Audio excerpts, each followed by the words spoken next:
We're protesting. This is an occupation and a protest against corporate greed, against the 1% who has basically tried to gut and attack the middle class.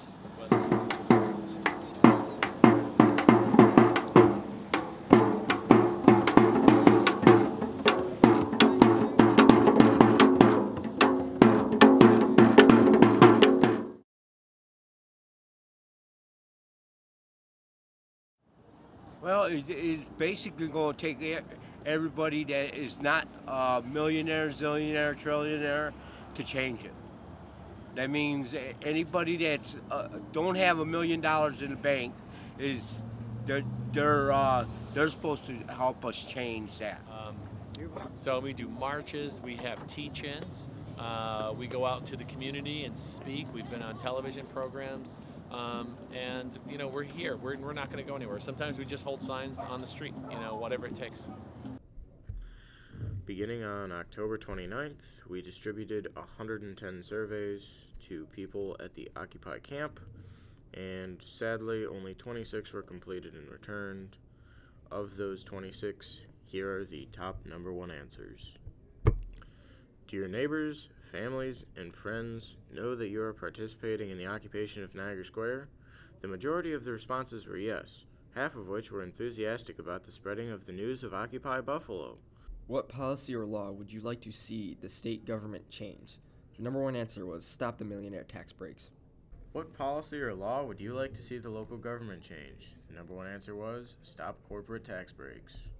After viewing the surveys, we decided to talk to the occupants about their cause. I believe that the 99% is representative of the people. It's a populist movement that comes from the Latin for of the people, and that we could change our government left and right, but we just got to put in reforms. Reforms like the millionaire's tax. I believe we as a people are going to make a big impact. Personally, I'm just one little stone in the river. But all together, we make a great big tidal wave. We're gonna, like I said, start the country right back where we started. One big community, all for one and one for all.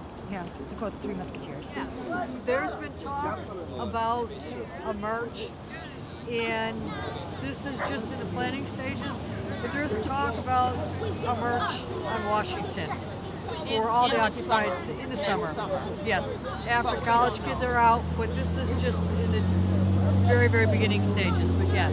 It's just in the thinking stages, because I really think it's so big that that's maybe not even necessary, because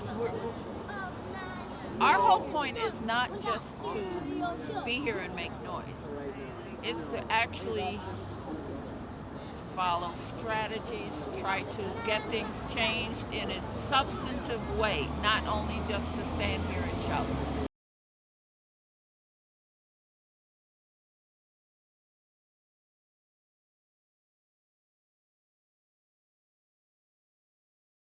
This weekend, a few troublemakers turned a peaceful protest against Wall Street greed into a violent burst of chaos.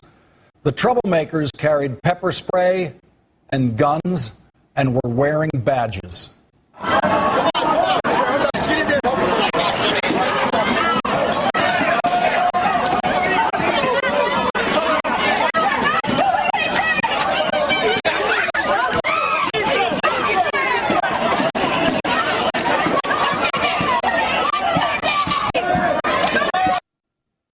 Not doing anything.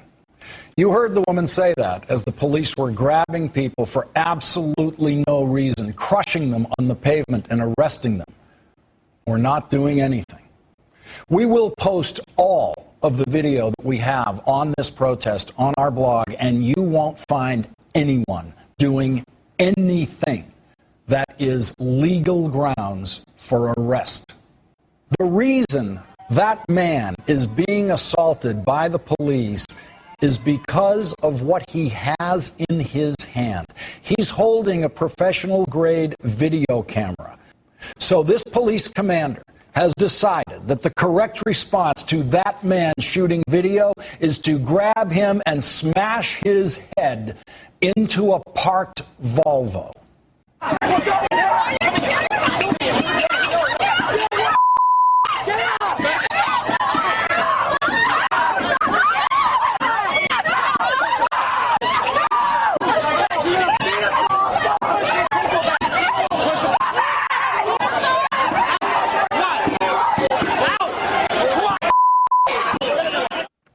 And there was at least one unprovoked use of pepper spray.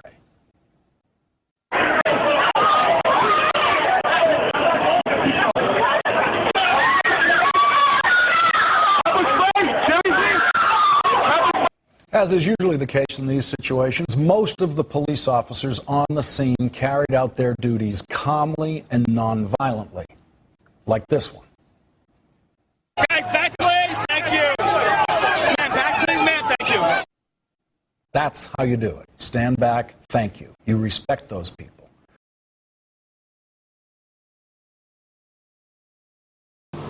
We're peaceful. We've demonstrated we are, and they're saying, all right, fine, you can stay and express your free speech rights. Non-violent, non-confrontational, plus there's no drugs, no alcohol allowed in the premises.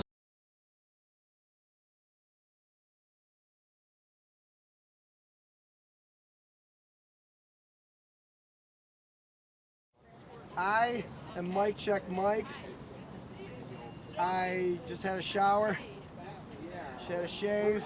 He's looking much better. I'm looking much, much better. And We can stand next to him now. And I voted today. It's very important that you get out and vote. Whether it's through student loan debt, increase in tuitions, attack on workers' rights at collective bargaining, whether it's a loss of jobs, the lower wages, whether it is the huge financial bailouts while they want to cut back on education and libraries. I mean, there's a whole number of issues, but basically we're just fed up with it, and we don't believe that the modern electoral political system is actually able to give us any answers, because the 1% control the politics through money. The influence of money in our politics is a very serious and egregious, damaging problem that we recognize, and we're not going to go anywhere until something's done. I plan on really insulating my tent using a Sub-Zero sleeping bag and staying here. Winter, we got Sub-Zero sleeping bags, and hopefully we could get a tent that's winterized for us. That's the next thing we're looking into. Supposedly we're getting a very large donation for a dome tent. To hunker down, you know, there's people here who are gonna stay over winter, and they're gonna do whatever it takes to be here.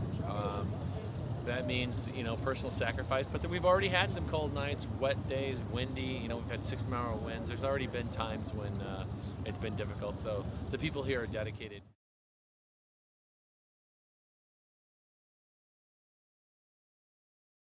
Well, probably not in my lifetime, but I'm willing to give it a try.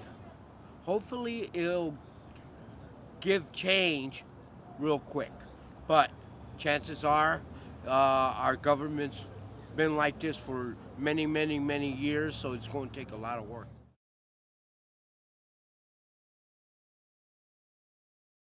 I think we'd like to see an actual movement that coalesces into some kind of political power, and there's talk about creating a Congress, a People's Congress of the different occupations, and have them meet together and to decide on a national platform. So this may end up turning into, who knows? It could turn into a third political party. It could turn into a completely different form of government. I mean, I think it's open-ended what can happen from this point on.